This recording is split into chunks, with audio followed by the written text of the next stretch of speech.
Hey, it's Andrew here, and Jason. We're on day 2 of the ISF training course in Sydney, thanks to Audiovisual Distributors, ISF and AV Pro. So these are all the guys who put it together.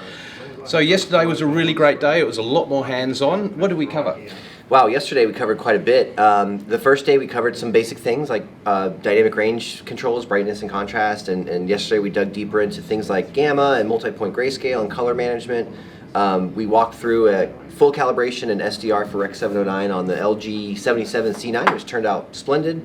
And then basically for the rest of the day, everybody kind of broke off into the different groups and worked on the TVs and practice calibration. It was really cool actually watching guys who especially hadn't calibrated before get used to using the tools and understanding the controls, the interactivity and how one thing affects the other. I think the other really cool thing came out of yesterday, we've got a bunch of panels here kindly provided by LG, which is fantastic.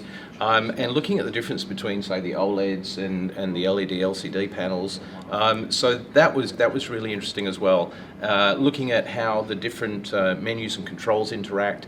So, you know, for those of you who aren't familiar with calibration, one of the things that's really worth pointing out is this thing is not just a case of like picking up a remote control and punching a couple of buttons. We really do deep dive into these units and everything, you know, not just the primaries and secondaries in your color, so it's not just your red, green, blue, cyan, magenta and yellow, but all of the graduations in between, the luminance, you know, the hue, the saturation, all of that's adjusted, right? So right. If you're thinking that calibration is like a 10-minute adjustment that you do, often calibrators are on site for many, many hours. What's the longest time you've ever been on site for a calibration? You know, I typically book mine for 4 hours, just to maybe leave a little bit of wiggle room, just in case we do run into any strange things, and that does happen sometimes. But you know, I've been in people's homes before, 6, 7, 8 hours, 2 o'clock in the morning.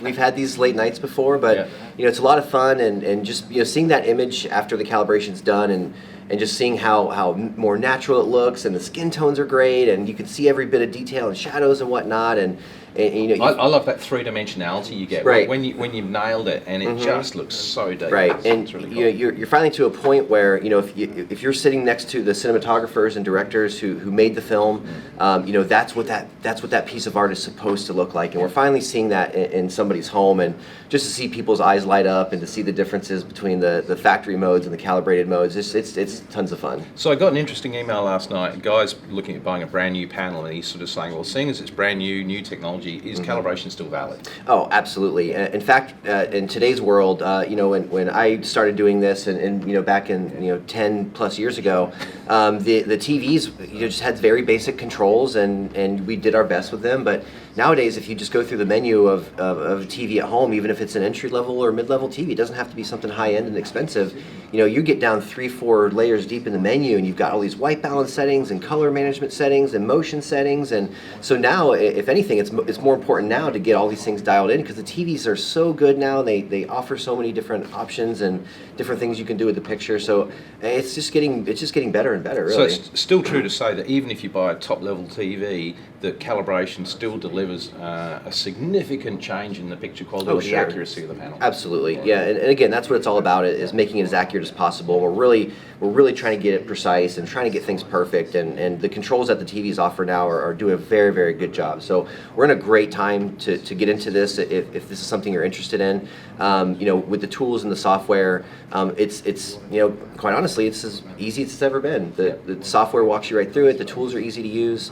You know, comparing TVs today to even 5 years ago or even 3 years ago, they just perform so much better. They're just, every year they're just getting better and better and better. No, that's really cool. It was interesting yesterday after we did some calibrations, going to the before and afters as well, and that was a real revelation. And in fact, you'd switch it over to some of the presets, and the guys are literally stepping back and going, "Whoa, that's terrible." That's one of my favorite things, especially when people come to class who are new to this side of the business, and you know, people who've been in home theater for years and they're just starting to get into this side of it.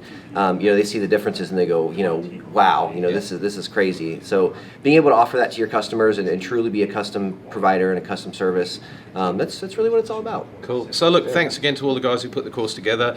This is the wrap up for day 2. On Friday we kick into day 3, and we'll do a quick wrap up on that. What are we going to see in day 3? So day 3 we're going to dive into HDR, talk about the different types of HDR and how they work, and Looking forward to that. how to tune it on the TV. HDR has always been kind of this weird, how do you calibrate it? What standards do we use? But now that we're a few years into HDR, we've got that stuff figured out. There's workflows in CalMan for it. So we'll cover a bit of that today, and we've got a couple projectors in the room that we'll play with as well, and that'll wrap up the third day. No, that's great. And listen, a big shout out to the guys at BenQ for providing the projectors. We've got the W5700 and we've got the LK990. Sony have provided the VW570, I think it is, and we've got an Epson projectors here as well. So I'm looking forward to having a look at those too. So thanks very much, everybody, and we'll see you on day 3.